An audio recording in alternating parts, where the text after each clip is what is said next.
Hello and welcome to the EnSpirit podcast, where we inspire you to develop and enhance your entrepreneurial talents and skills. This series is packed full of information, tips and interviews that help you change and find the edge in your game. I'm your host, Beju Solanki. I'm a performance psychologist and I've been working with entrepreneurs and business owners for the last 25 years, helping them improve their game. To find out more information about me, please look on all social media platforms, but specifically Clubhouse and Instagram. Before we launch this week's episode, I'd love to tell you about the Change Your Game Scorecard. If you're struggling to achieve what you really want and you're not sure where to start, the Change Your Game Scorecard will help you identify where you need to improve.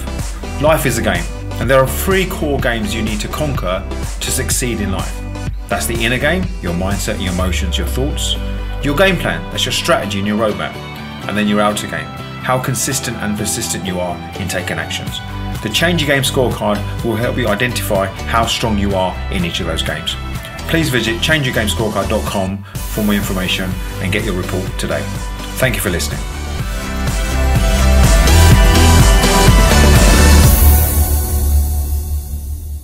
Welcome to the next EnSpirit podcast, and I'm delighted to welcome Mr. Mike Dickson here today. Mike, how are you, sir? I'm incredibly well, thank you for asking. Fantastic, great. Now, Mike, we met probably 4 or 5 years ago. We got introduced by a mutual friend, and I got introduced to you as the founder then of the Rainmaker Foundation, which is a fascinating organization which we're going to talk about. But you're also the founder of Whizz-Kidz and Our Generous Genes. Fascinating concepts in not only the entrepreneurial space, but the philanthropy space. But I want to take you back. That my little birdie tells me that you started on a market store in Petticoat Lane. That was your birth as an entrepreneur. Is that correct? Yeah, it's true. I unlike most of the other people you interview, I was a terrific failure at school, basically because I didn't understand what was going on. And so when I left school, I couldn't really go and do a sensible career in those days. So I did what all slightly failed people at school do. I went and became an entrepreneur. Did you know it to be an entrepreneur then? What? Did you know it to be called an entrepreneur then? No, I didn't. No, I just thought it was to go and start a business and earn some money because nobody would employ me. Right. So I got a part-time job at The Economist newspaper. Okay. And then I went and started a stall in Portobello, in Petticoat Lane down there, selling fake jewellery and posters of Easy Rider and all that sort of thing. Right. And it was hugely exciting. Every Sunday I go down there and I'd take a young woman with me, and I'd speak to the girls' customers and she'd speak to the boy customers. And it was very good fun and great lesson because it really went very well. And after about 6 weeks, I'd taken lots of cash, spent it all, and I had no money left at all. And I thought, this is really strange behavior. How am I going to get all the new stock that I need for next Sunday? But I didn't have any money because I spent it all on girls and restaurants. Right. And that was my first proper business lesson. That, in other words, there is such a thing as a cost of sales. You have to go save some money to go and buy the stock again. It was wonderful. And it was about the same time as that man, Sinclair, invented the calculator. Okay. I forget his name, first name, yeah. Clive Sinclair. And because I hadn't learned anything at school and I couldn't add up and subtract and all that, the birth of the calculator was a great gift. And so I could then work out everything on a calculator. So were you the original Del Boy? Yeah, exactly, original Del Boy. And then I started one in Portobello Road, and so on and so on and so on. And that was the beginning of it all, really. And it was like a business course on the streets, really. So were you in the sort of the market trade on the streets of Petticoat Lane for quite a few number of years? Was that the formative years? No, just a couple of years, and then started one in Portobello Road, and then on the Bayswater Road. It was a sort of apprentice entrepreneurial scheme, and as much as I had no idea what I was doing at all, but it was quite fun, and it was a cash business, and I was sort of learning. So that was the first one. And then a bit later on, I started another really bad idea, which was to rent out bicycles to tourists in London. Wow, ahead of your time before Boris did it. I know, very good, advanced behaviour. And in fact, and it was called, originally it was called Rent a Bike. And we bought 10 bikes on what was then called a Barclay card and rented a garage in Gloucester Road and rented them out to tourists. And to everybody's surprise, it worked. Well, that is to say, it worked so very well. And eventually, but it only worked in the summer. So we got up to having about 400 bikes to rent, and they were all out every summer. It was all very hard work. And the cash that came in was unbelievable. But of course, in the winter, it wasn't really a sustainable business. And so in the winter, myself and my partner then had to go and get jobs, like temporary jobs. I worked once in the parking ticket department of the Kensington Chelsea Council. And I ran, everybody who's been an entrepreneur has been through this nonsense. Indeed. And then about 3 years after all these bicycles were rented out, we had an aha moment. We decided we'd sell them and sell bicycles, new ones. Right. And anyway, to cut a long story short, that led to the establishment of a shop. And then that led to the establishment of another shop, and then another shop, and then another shop. And so we became bicycle retailers. Wow. And it's kind of like common, really, that when people start things, they've got this vision, but they've no idea what's going on or how it's going to be implemented. There is the great Stephen Covey said, you have to start with the end in mind. So from renting 10 bikes in a garage and hoping that tourists would rent them, we ended up owning several shops with turnovers of millions of pounds. Wow. And I didn't know that. Wow. And probably many people in your circle know that background of yours? Only those who ask, because we've been fortunate enough to start so many things, some of which have been great successes, some of which have gone down the drain. Which is another hallmark of a true entrepreneur, that we just move on, really. So, then about the time that we owned this bicycle company, we started Whizz-Kidz. I'm interested in Whizz-Kidz, but also the main Rainmaker Foundation, because that's how I know you. So doing the bike business, how did that end? Did you sell it? Did it sort of come to a natural end? What happened there? We had to. In fact, we ran into the recession in the early 1990s when Kuwait and Iraq were rushing around, and our bank rang us up one day and said, look, we'd love to support you, but we'd like all of your personal guarantees. And we thought that it wasn't going to get any better, so we closed it down.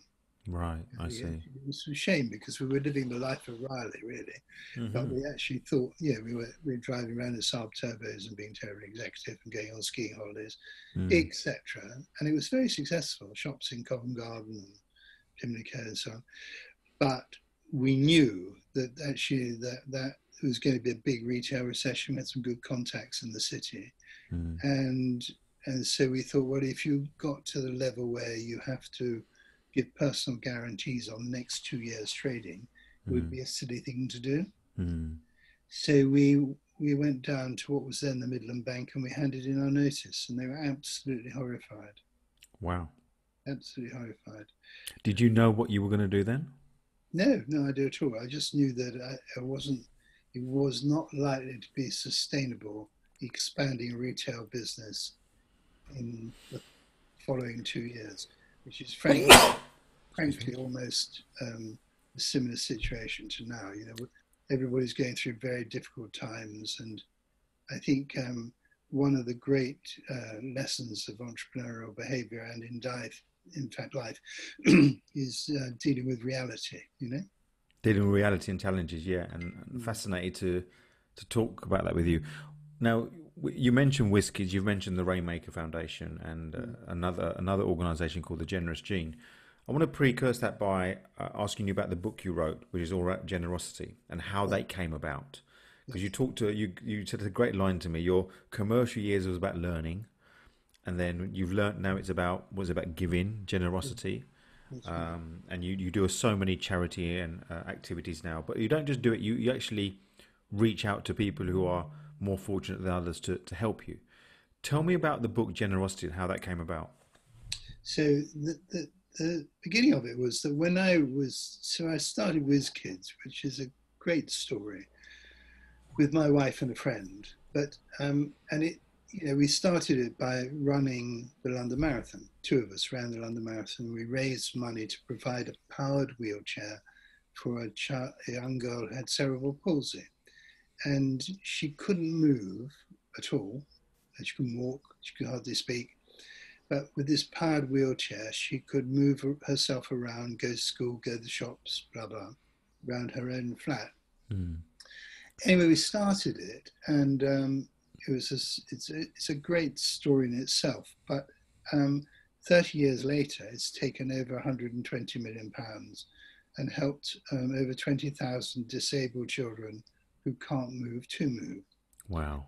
And in the process of starting this, I learned a lot. I became a much humbler, more pleasant person. I've been after being an entrepreneurial, must make money sort of man. Yeah. So I learned humility. You'd be hard not pressed not to. But also, I noticed the impact that giving had on the people who gave, not just the people who received. So obviously, the families and the children who received mobility were just incredibly grateful. Mm. But the people who gave, who raised the money, who jumped out of airplanes, ran marathons, the companies involved, some of them used to ring me up and say, frankly, this is the most useful thing we've done all year. We worked really hard, but giving this girl, or this boy, the power of mobility is the best thing we've done in the year. So I noticed that actually this link, which is the link between giving and receiving, was very, very close. Mm. And that was when I first began to know that. And so then I began to study it. And then I began to write books and give talks and so on about the importance of helping other people and the fact that it actually is one of the key components in making you happy yourself. And when you started talking about this to others, did you find people resonated with it, or did you find people found it hard to understand that concept? No, I found it really easy. So the first one I wrote was called "Please Take One," and I was very involved with TED in those days, and the guys who run TED, Chris mm-hmm. and Bruno, and we went to EnSpirit.Global, and it was in Oxford that year, and they put a copy of the book in everybody's goodie bag. Everybody's locked up for a week in EnSpirit.Global, and so it was in their goodie bag, and all was quite quiet on Monday and Tuesday, and on Wednesday, people kept on coming up to me and saying, "Gosh, this is amazing. This is really, really good. I've read half of it. And are you the author?" and all that sort of thing. So what TED's motto is: ideas worth spreading. Mm-hmm.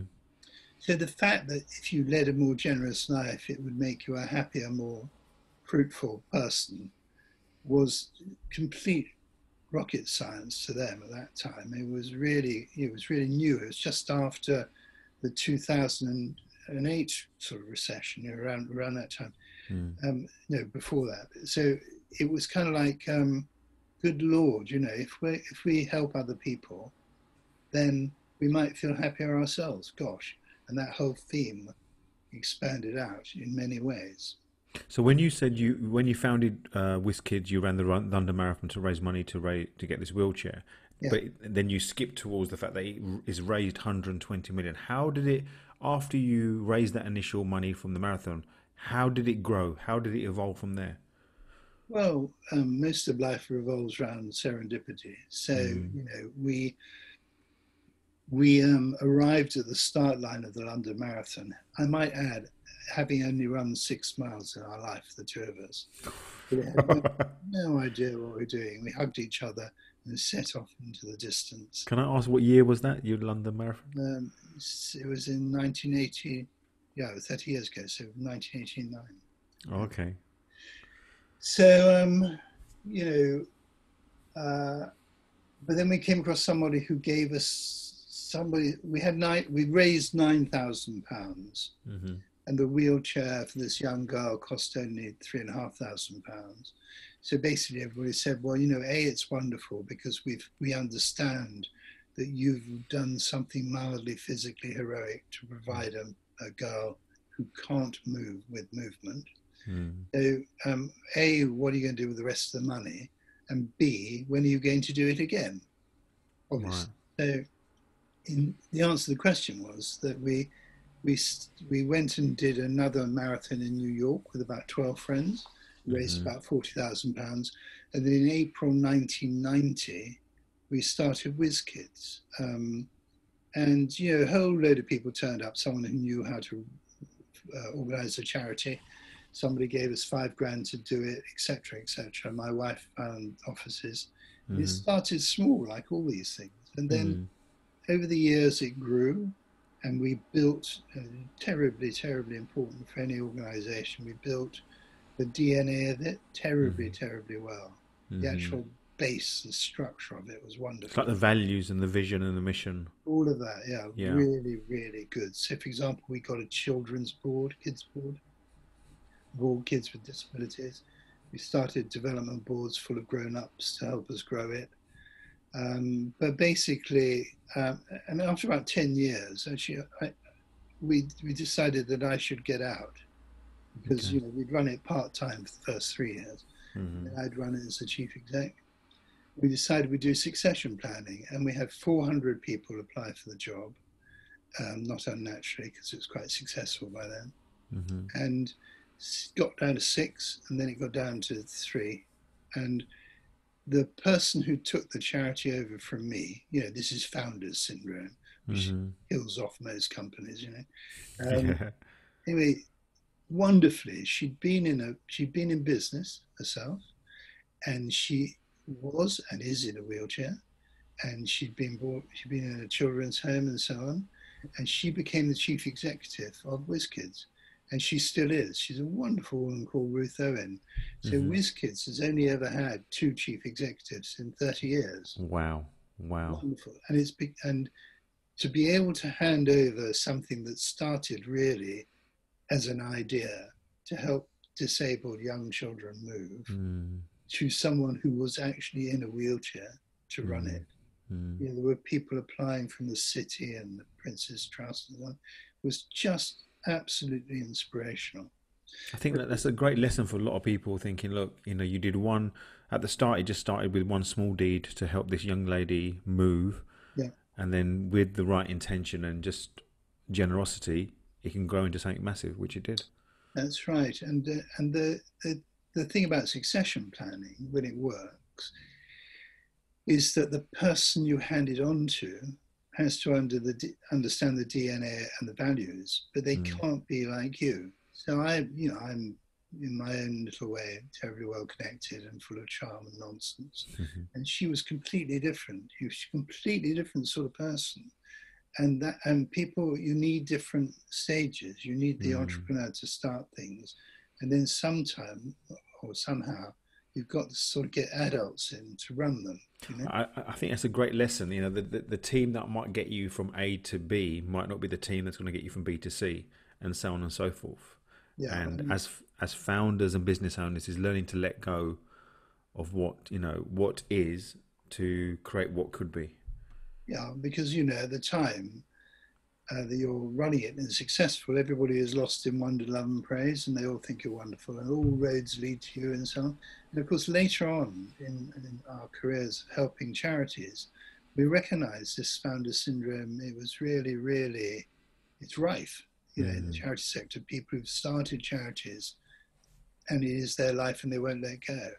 And it leads to those organizations that they started quite often not growing. So I now have to give them lectures about the reality of getting other people in to help grow the charity. And letting go.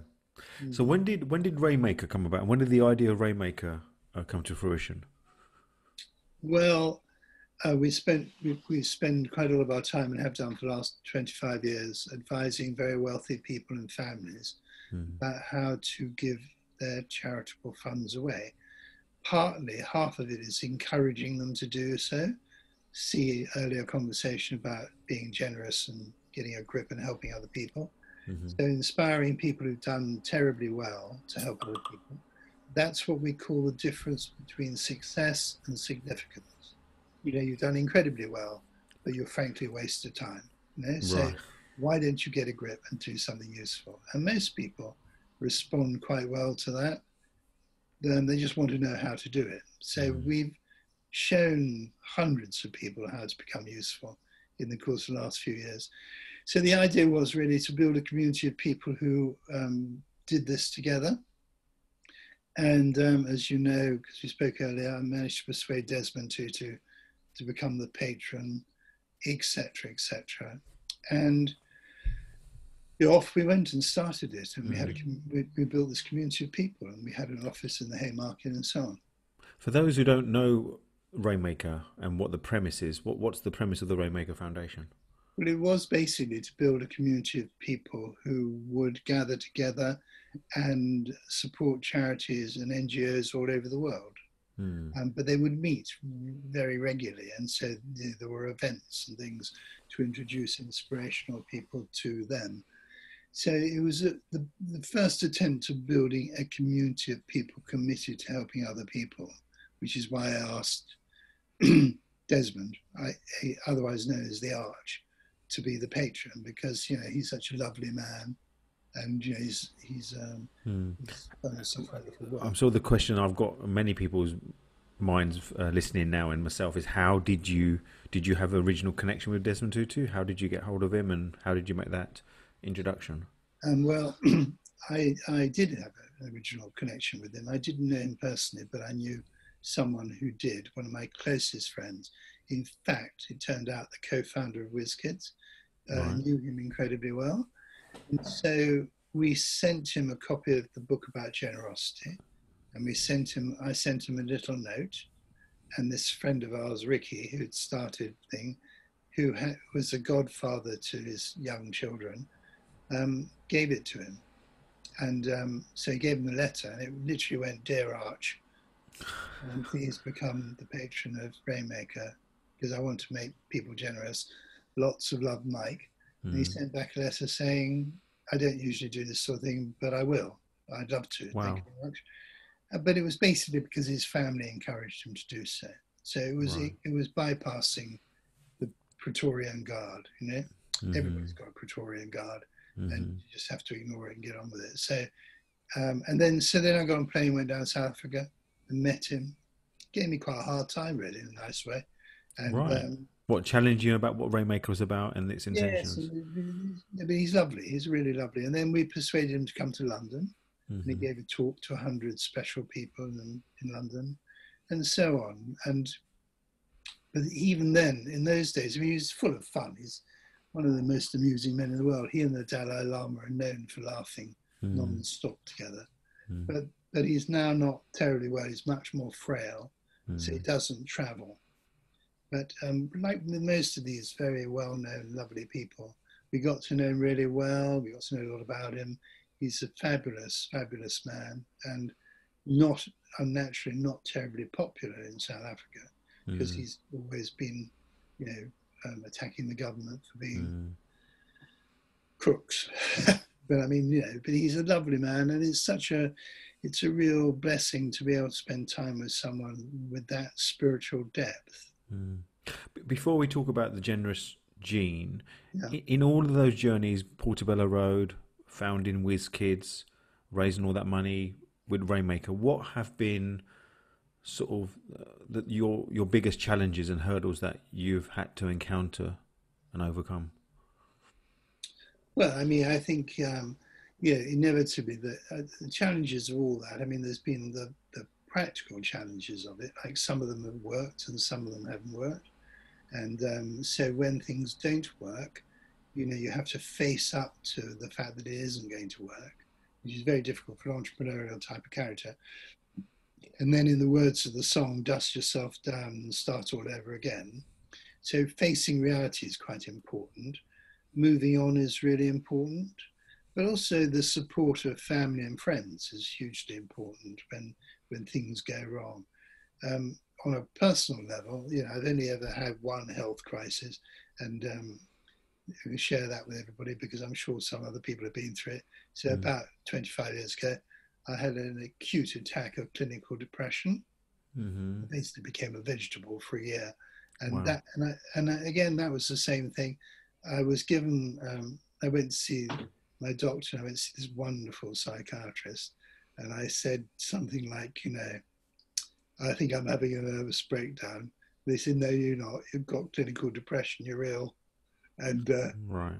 so then I had to go through all the cure of that. But then when I came out the other end, I said to this psychiatrist, who's a hard man, he wasn't the sort of man who'd give you cuddles. I said to him, so what's all this about?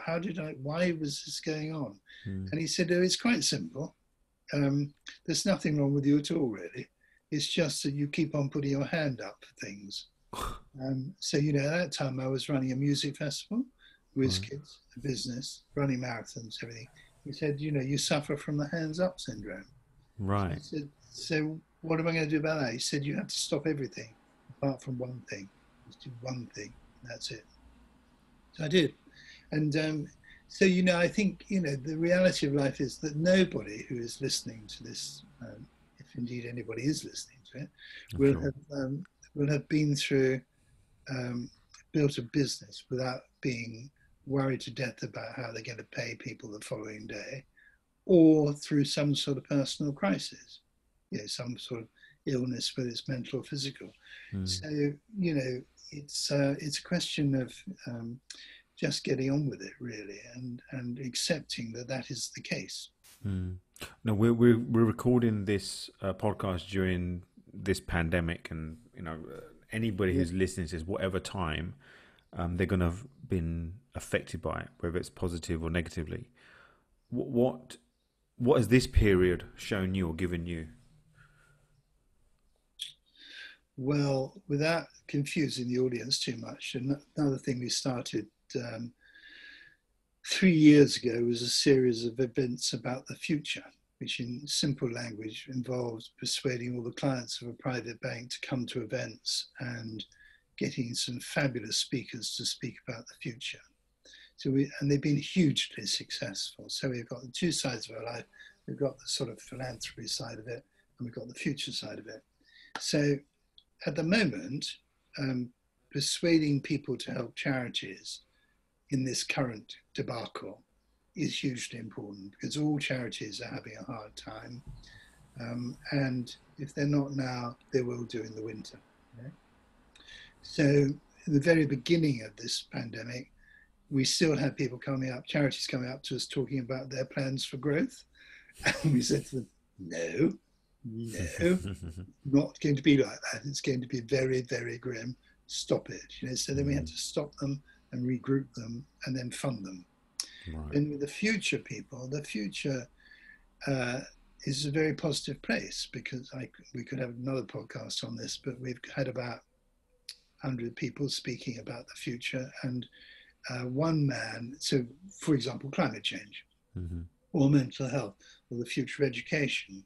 I mean, honestly, we could talk for hours about it, but specifically, we've got one friend who's a futurologist, and he was talking about the difference at the moment between people who are behaving like narcissists and people who are being cathartic about it. And the narcissistic behavior are the people who think it's actually all going to be back to where it was. It's all going to be normal, and they'll all be able to carry on as they were before the crisis. And he refers to those people as willfully ignorant.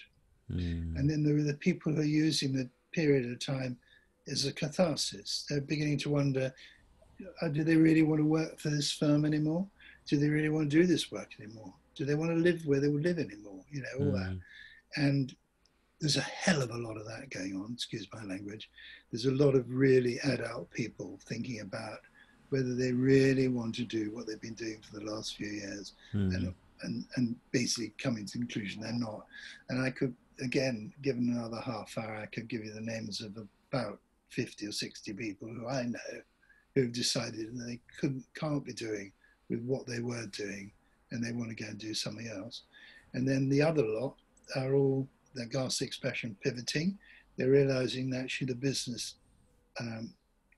in the climate change world, for example, offers huge opportunities to invest in sustainable businesses.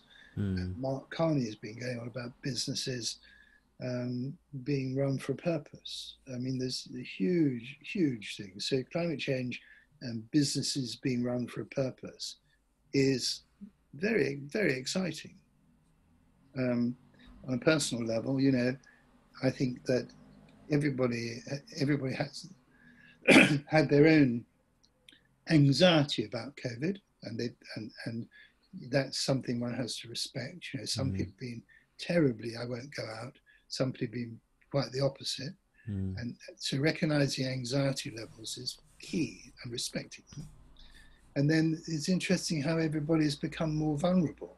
So, you know, everybody's much more willing to talk about their worries and their concerns, and which are, let's face it, rife with everybody.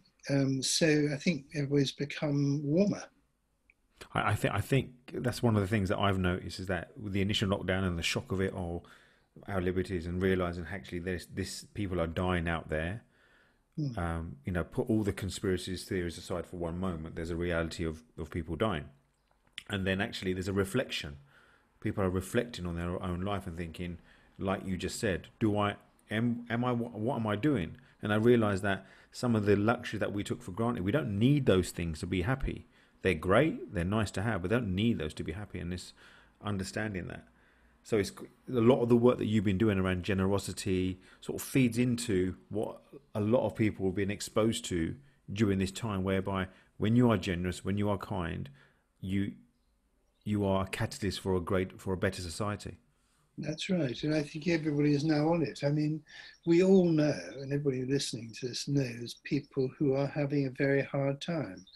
And we've all, I think probably all, well, we have, I'm sure you have, and everybody else has reached out to those people, even if it's just ringing them up or taking them food or whatever. And so I think it's probably made everybody more human.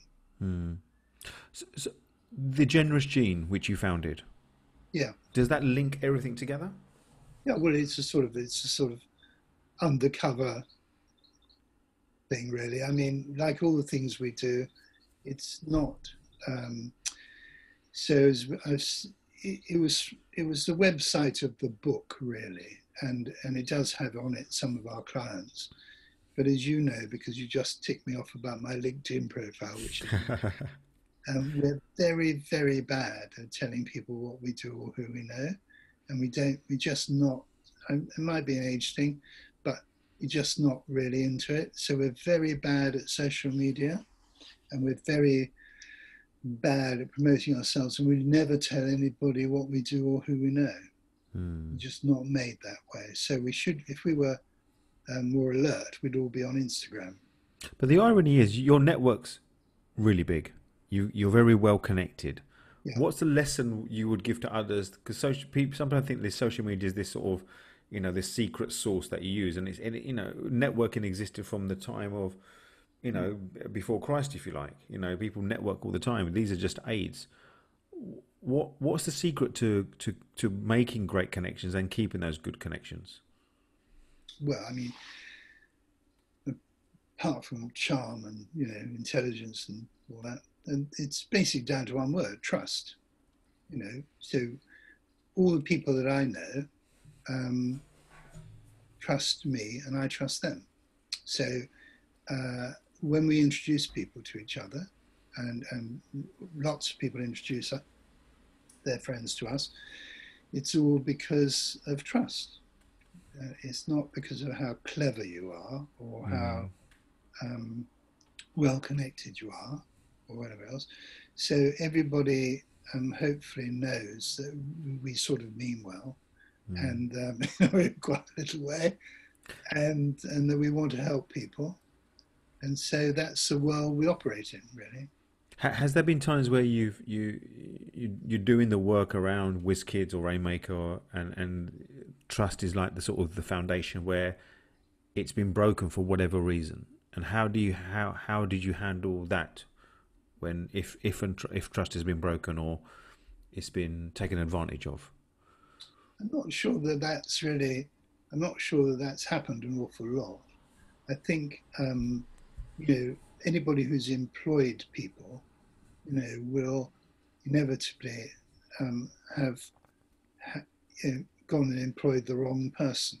Mm. Yeah, and expected someone to do something and they've let them down. So the whole business about employing people or asking people to join your organization, whatever it is, leads to one or two outbreaks of violence occasionally because, you know, someone isn't doing what they, you know, so it's a personal thing. But I think that's more to do with judgment and behavior than it is to do with trust. I would say that maybe I'm becoming a bit relaxed about it, but you know, when we got this group of people together at the end of last year to go and be useful for a whole year, and the 25 of them, and every single one of them, apart from being incredibly clever and very well connected, are people I trust, and they trust me.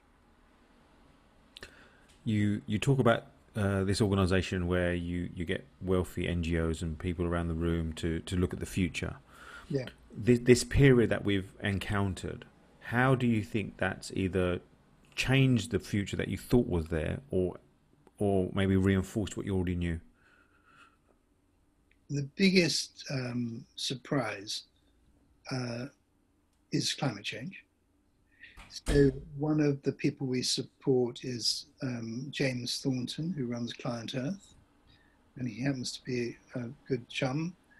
And we had a session with him the other day.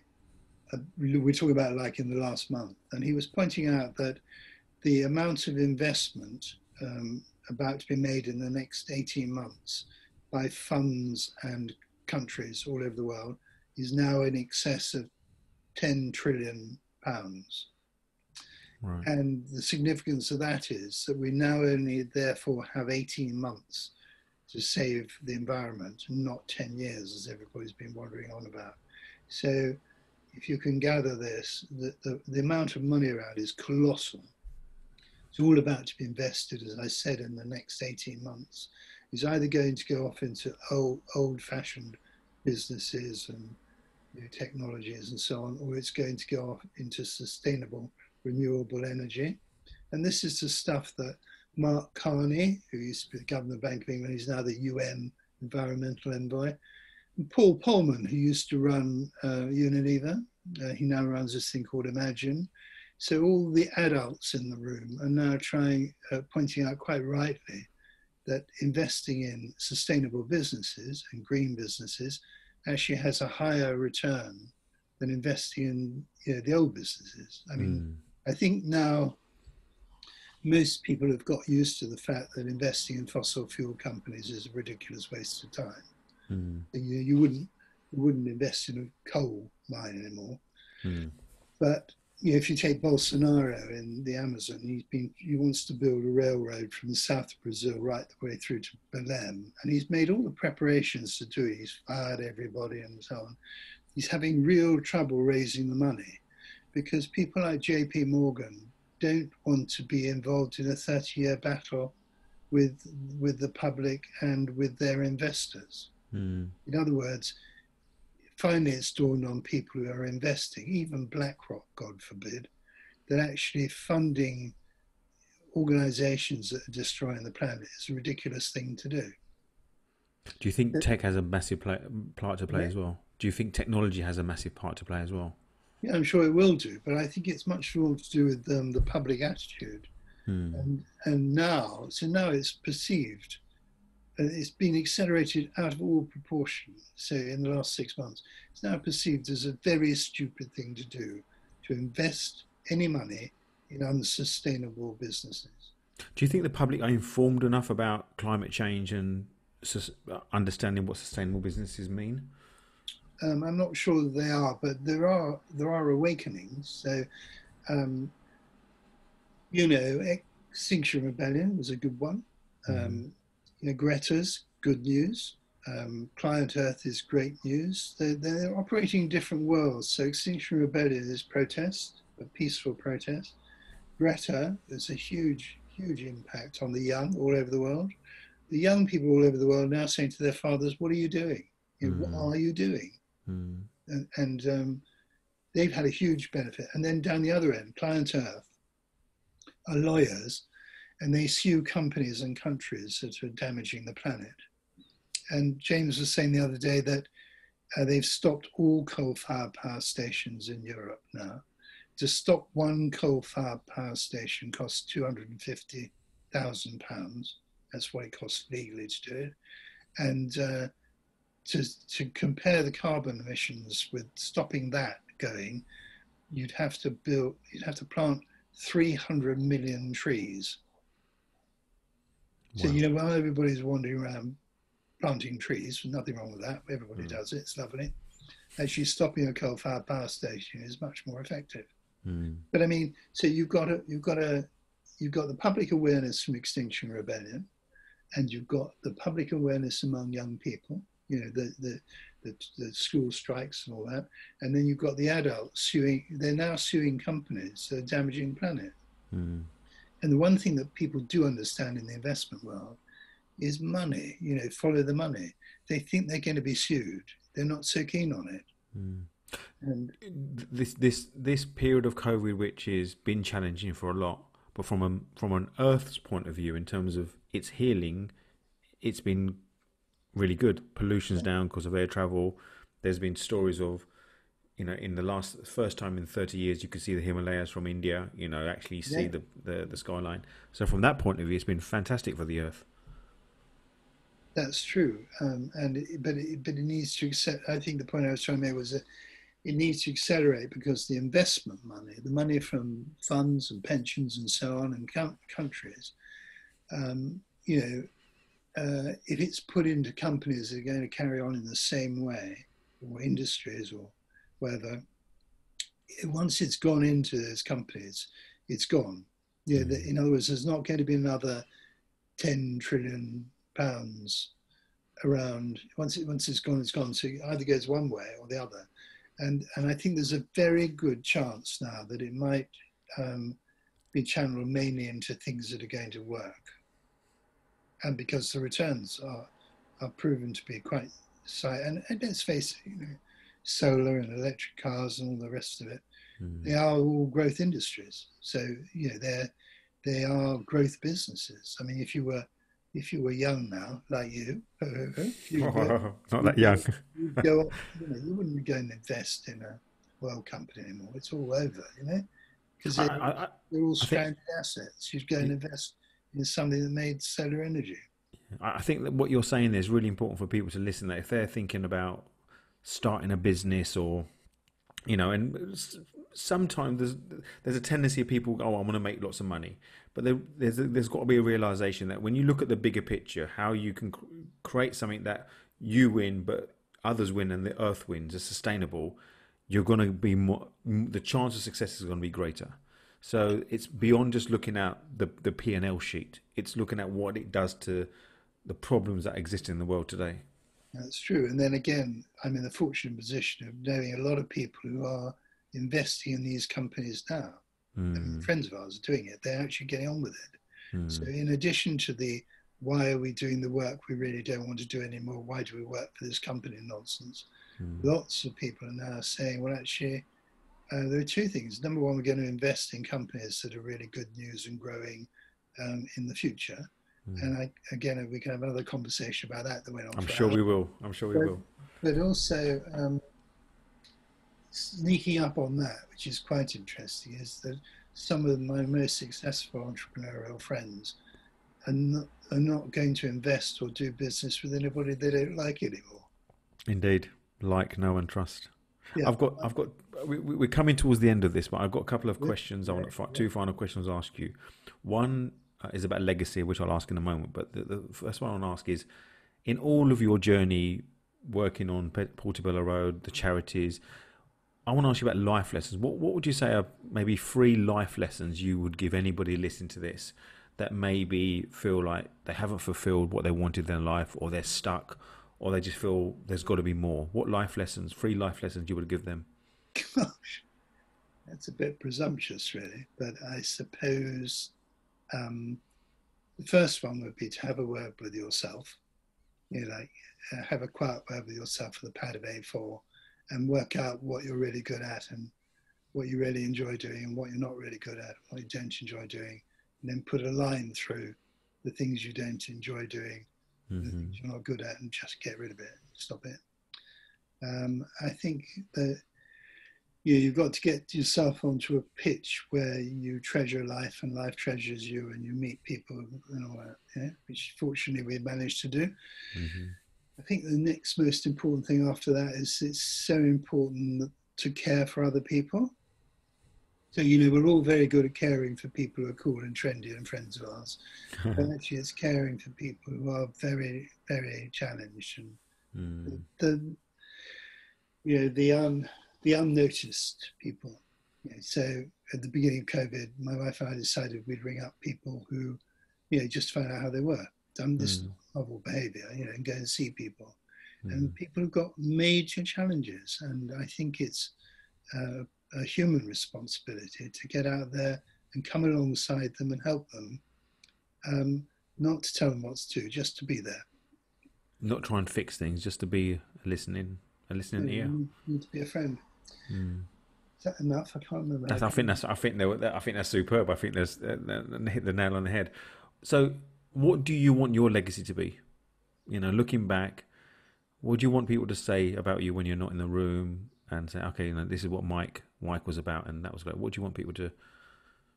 Well, I don't actually need to think about legacy very much because I'm quite busy and quite challenged and happy. But I mentioned this quote to you earlier on, which I think is rather lovely, which is from William Wordsworth. Sorry, is that again? The quote from William Wordsworth, and it says, "That best portion of a good man's life is his little, nameless, unremembered acts of kindness and of love." And I think that's true. I think, looking after people, being authentic, helping other people, not talking a load of crap is probably the way forward. I think on that note, it's been fantastic. Mike, I think there's a part 2 coming soon because there's so much more I would like to talk about with you around climate change, the future, and just your, the first day I met you, you just ooze generosity. How can I help? How can I help? How can I help? And I've been very honoured that every time we've spoken, the first thing you've asked me is, how can I help? Which has been fantastic. So if people want to know more about you and get hold of you, how can they do that?